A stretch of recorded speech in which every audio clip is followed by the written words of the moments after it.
യാ ഖാദിറു യാ അല്ലാഹ്, നല്ല ആരോഗ്യം വീണ്ടെടുക്കാനും അല്ലാഹുവേ ശരീരത്തിൽ ശക്തിയുണ്ടാകാനും നമ്മുടെ മക്കളുടെ രോഗങ്ങൾ മാറി, പ്രയാസങ്ങൾ മാറി.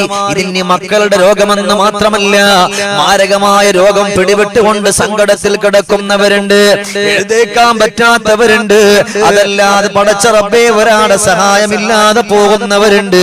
അങ്ങനെ പോകുന്നവർക്കെല്ലാം അവിടുന്ന് ഏറ്റവും നല്ല ഉതകുന്ന ഒരേ ഒരു ദിക്ർ ഏതെന്നറിയുമോ? യാ ഖാദിറു യാ അല്ലാഹ്. മുടങ്ങാതെ അവിടുന്ന് 100 തവണ ഏതെങ്കിലും ഒരു സമയത്ത് അവർ ചൊല്ലിപ്പോയാൽ, അല്ലാഹുവേ വയസ്സായവരോ അതല്ല മധ്യവയസ്കരോ അല്ല യുവാക്കളോ ആണെങ്കിൽ അവർക്ക് സമയം നിശ്ചയിച്ചിട്ടില്ല, ഏതെങ്കിലും ഒരു സമയത്ത് 100 തവണ യാ ഖാദിറു യാ അല്ലാഹ് എന്ന പവിത്രമായ ദിക്ർ ചൊല്ലിക്കൊണ്ട് കടന്നു വന്നാൽ അവർക്ക് അവിടുന്ന് വിജയിക്കാൻ പറ്റും. അവർക്ക്